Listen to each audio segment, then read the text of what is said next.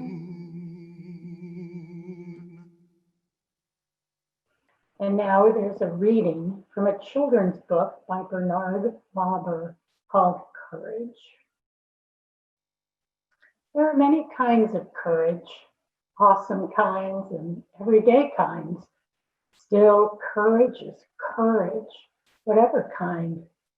Courage is riding your bicycle for the first time without training wheels. Courage is a spelling bee, and your word is superciliousness. Courage is when it's your job to check out the night noises in the house. Courage is being the new kid on the block and saying, "Hi, my name is Wayne. What's yours?" Courage is tasting the vegetable before making a face. Courage is being the first to make up after an argument. Courage is the bottom of the ninth tie score, 2 outs, bases loaded, and your turn at bat. Courage is sending a Valentine to someone you secretly admire and signing your real name. Courage is going to bed without a nightlight. Courage is explaining the rip in your brand new pants. Courage is exploring heights and depths. Courage is a blade of grass breathing through the icy snow. Courage is starting over. Courage is holding on to your dreams. Courage is sometimes having to say goodbye. Courage is what we give each other.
Was he aware of the ruckus he caused as he entered the city? People were lining the streets, laying palms in his path. Was he proud, full of ego, in denial of the risk he ran walking the streets of Jerusalem? Was he filled with a false sense of invulnerability? Or was he filled with the courage of his convictions? We will never know. What Jesus did, what he felt, is now myth more than reality. But our culture is imbued with the mythology that the divine Jesus fully understood what was going to happen and accepted the consequences with stoic bravery. This, with the knowledge that he would live again and be glorified. This concept of bravery or courage just does not appeal to most UUs. Instead, if we were to describe Jesus as courageous, we would acknowledge Jesus as fully human, dedicated to the principles he exemplified in his teachings and in his life. We would posit that when he entered Jerusalem for the last time, he knew that he was taking risks. He was a political hot potato, after all. The Romans did not like dissent, and those in religious power, in order to stay in power, needed to control this revolutionary. So we think of Jesus as entering the city with trepidation, but with resolve, courageous resolve, to teach, to confront, and perhaps to die. He is one model of courage. Aware of peril, our heroes stand by their convictions, as did Jesus. Some die, many more live. There are different ways of being courageous and different reasons for courage. We have war heroes who show bravery and courage in battle. And so often when we hear the word courage, this is the courage about which we think. Facing the enemy, knowing there is possibility that we can die in battle. And while this may be a glorified definition of courage, I know very little about this side of courage. And even though I know it exists and honor it, we will not be spending much time today talking about battleground courage. Instead, I want to speak to acts of courage that are more difficult to define and that on occasion frame our daily lives. How do we define courage? Well, the dictionary definition is, quote, mental or moral strength to venture, persevere, and withstand danger, fear, or difficulty. Another definition is a firmness of mind or will to resist opposition or danger or hardship. So, courage, a firmness of mind or strength of will. Here's an example of a courageous man claimed by Unitarians as a forebearer.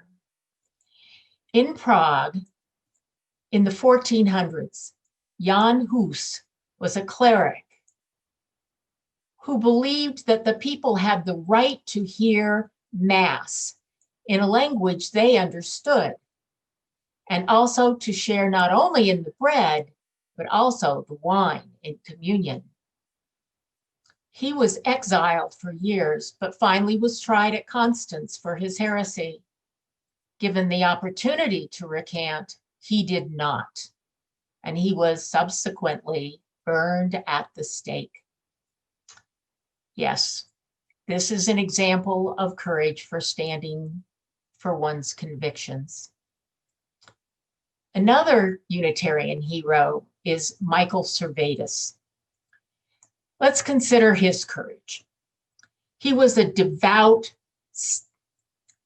Spaniard with both medical and legal training, who grew up in the age where there was much discussion of what, quote unquote, true Christianity was. Both reformers and Catholic humanists became involved in this debate. Servetus, after much reading and thought, determined that the belief in the Trinity should not be a criterion for being authentically religious. He felt that this excluded both Jews and Muslims, and that there was no evidence in the New Testament for the doctrine of the Trinity. He wrote a book entitled On Errors of the Trinity in 1531, after which he was hunted by the Inquisition.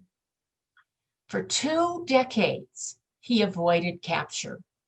He lived in France under a false name, practicing medicine and doing research on blood circulation. All during this time, he was corresponding with various church leaders, one of whom was Calvin.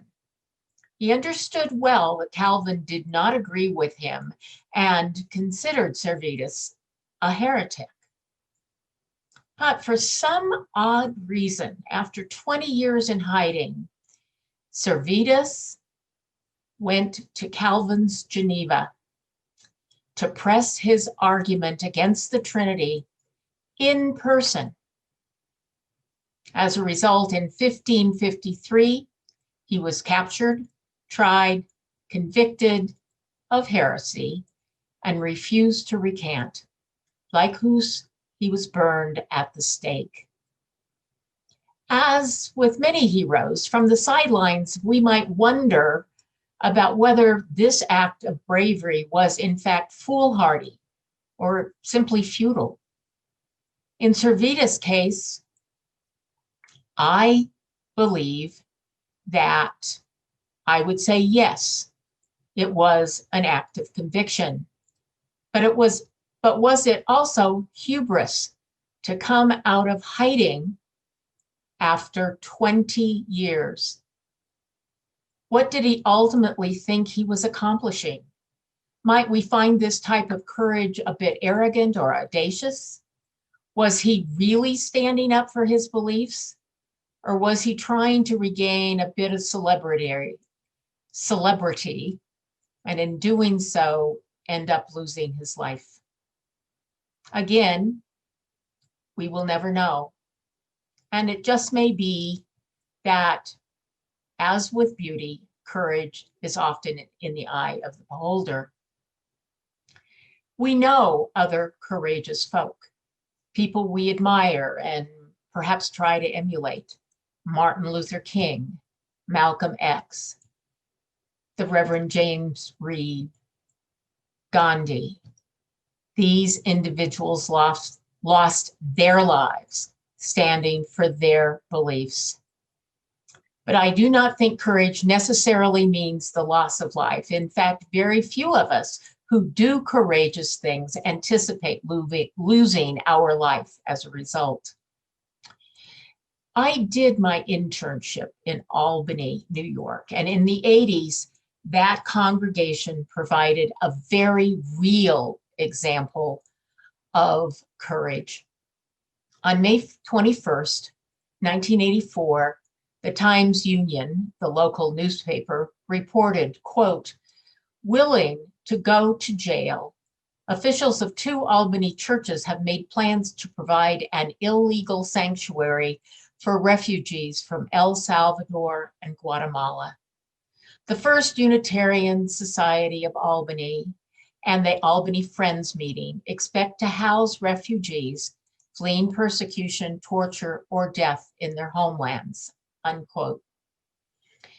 The Albany congregation passed a resolution supporting the sanctuary, fully cognizant that their act was one of civil disobedience. This society understood the consequences of their actions and still provided sanctuary for more than 30 undocumented Central American refugees. This required courage, both institutionally and individually. I had the privilege of getting to know several of these courageous congregants. They were quite ordinary folk, but more than willing to stand up for their principles. But courage is not always so visible. In fact, it's my premise that most of us lead lives of courage, everyday courage. Maybe not the uppercase kind of hero courage, but nevertheless, our lives are filled with courage. We are courageous early in life, as represented in the reading that Kelsey gave. Think of overcoming your fears as a child by riding your bike without training wheels. You were encouraged in all likelihood by your parents or your aunts or uncles or your brothers or sisters, but that doesn't mean that it wasn't courageous. In our world today, we are assaulted by concerns, worries, and fears. Initially, I was going to speak first with you about our courage related to COVID-19. But given the events of this past week, I will first speak about our fears related to how safe our democracy is. How safe are our institutions? These concerns have occasionally been front of mind, but in general, they've been simmering in the background. This week not only brought those fears to the forefront, but were magnified beyond what most of us thought possible. On Wednesday, I was on a Zoom call with friends when we were interrupted by hearing that the Capitol had been breached. I ran to watch the TV, and I didn't leave that chair in front of the TV for hours. Initially, I almost couldn't breathe. How could this be happening? I was afraid, very afraid. Could I do anything about it? No. I was in a situation where I had no control over anything except over my reaction. So how does this relate to courage? It takes courage just to be aware of what is going on, to not deny it. In part, we need to have the courage to trust that our system of government, however flawed, will hold up. We managed to make it through Wednesday and Thursday and Friday and Saturday until today. That took a level of courage. To address those fears took courage. This week, we had more than everyday courage. This courage felt existential. I also want to address the pandemic. Simply said, we face the fear related to COVID every single day. We fear for our personal health. We fear for our dear family and friends. We fear the economic impacts. We fear that our educational system and our children or grandchildren will be affected negatively. We fear never seeing our family for months, or for that matter, ever again. There is an overriding sense of frustration at the lack of concern for the common good. That said, we have been quietly courageous in response to the pandemic. I know that there have been days when I just didn't feel any desire to get out of bed, to function, but I did. I'm sure that the same has happened to you. You have socially distanced. You have worn uncomfortable masks. You've been derided for wearing masks. You have isolated yourself. For some of us, we have not been hugged in 9 months. All that took everyday courage. So courage is something quite simple, yet very complex. It is in the everyday events of life, the first, the lasts, and the middle. It is the awesome and the mundane. Courage is in the fabric of our lives, inescapable and inexplicable. On Christmas Day, alone in my home, I decided I would read some Thich Nhat Hanh, that great Buddhist monk. The book I chose to read was entitled Fear, Essential Wisdom for Getting Through the Storm. I wanted something contemplative to read and thought an examination of fear and how to confront it would be very helpful on that day for me and for these times. I found it informative and evocative. I'd like to read a bit of his wisdom to you. Quote, most of us experience a life full of wonderful moments and difficult moments. But for many of us, even when we are most joyful, there is fear behind our joy. We fear that this moment will end, that we won't get what we need, that we will lose what we love, or that we will not be safe. We think that to be happier, we should push away or ignore our fear. We don't feel at ease when we think of the things that scare us, so we deny our fear away. The only way to ease our fear and be truly happy is to acknowledge our fear and look deeply at its source. Instead of trying to escape from our fear, we can invite it up into our awareness and look at it deeply. We may think that if we ignore our fears, they will go away. But if we bury our worries and anxiety in our unconscious, they continue to affect us and bring more sorrow. We are very afraid of being powerless, but we have the power to look deeply at our fears, and then fear cannot control us. We can transform our fear. The practice of living fully in the present moment, what Buddhists call mindfulness, can give us the courage to face our fears and no longer be pushed and pulled around by them. End of quote. The method that Thich Nhat Hanh puts forward is just one way that one can become courageous by confronting our fears.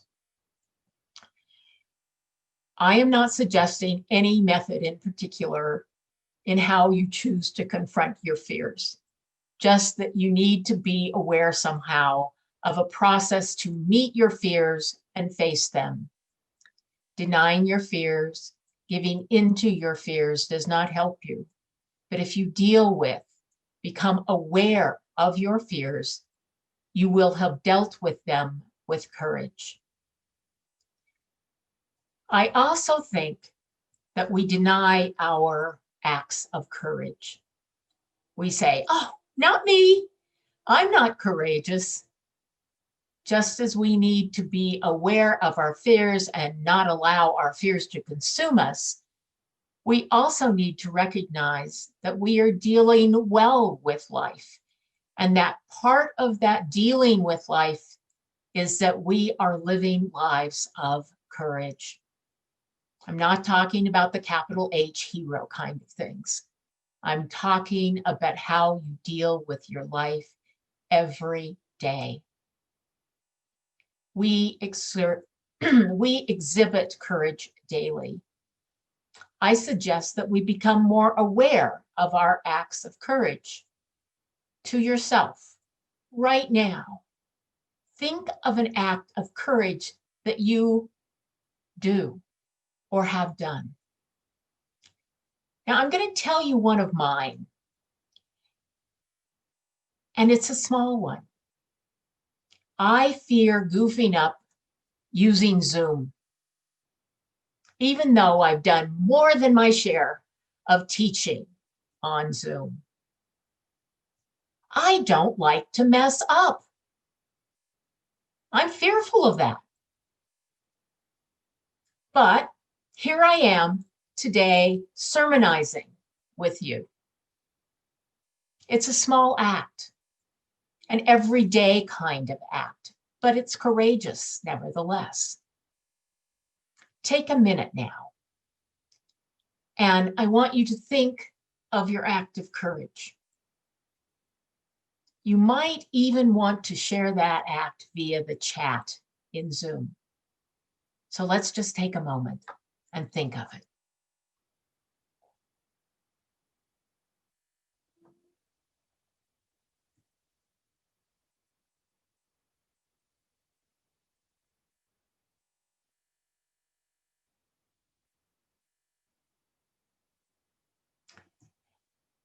Let's be clear. We are sometimes timid or overcome by fear. That is human. That is normal. Someone said to me the other day that they thought they had their act together spiritually so that they could handle what the world threw at them. But then Wednesday happened, and that sense of being centered disappeared. It was just too much. Yes, it was too much. Nevertheless, we have taken time and we have recentered, reconsidered, and have not let the events of this week overwhelm us. It may take even more time for some of us, but we have been courageous, even if not perfectly. I may be redundant in what I've said. In fact, I know I am. But I want to emphasize that we are surrounded by individuals who live with courage daily. Do not doubt that there is a collective courageous energy in our UU community. Courage is a tenacious, determined way of living. It involves living our principles. It involves living with adversity in the present moment, having faith that there is meaning in daily life. Live your lives facing fear. Address that fear. Become even more courageous than you already are. Live your life not focusing on your fears. At the same time, recognize and confront those fears. This will give you that everyday courage to lead a meaningful, loving, and compassionate life. So be it. Please join us in singing our closing hymn, number 352, Find a Stillness.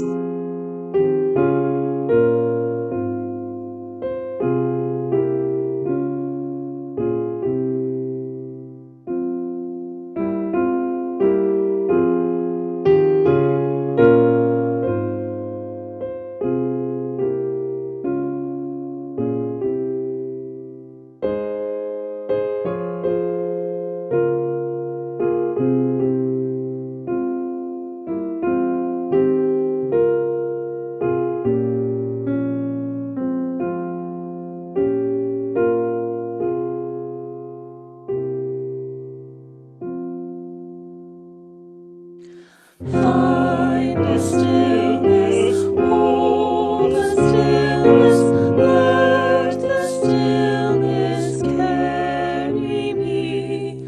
Find a silence, hold the silence, let the silence carry me. In the Spirit, by the Spirit, with the Spirit giving power, I will find true harmony.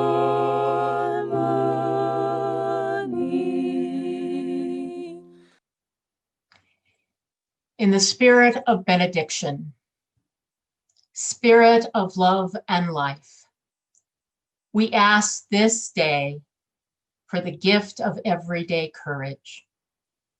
Give us courage to do what is essential for the common good, despite the loneliness of our efforts. Give us courage to confront our fears and not let those fears negatively affect our actions. Give us courage to live, to be ourselves, to fill our lives with love and compassion. Spirit of love and life, we all live lives filled with everyday courage. Let it continue to be so. Namaste, shalom, so be it. Amen. Thank you, Becky. And now please join in saying the words on the screen as we extinguish the chalice. We extinguish this flame, but not the light of truth, the warmth of community, or the fire of commitment. These we carry in our hearts until we are together again.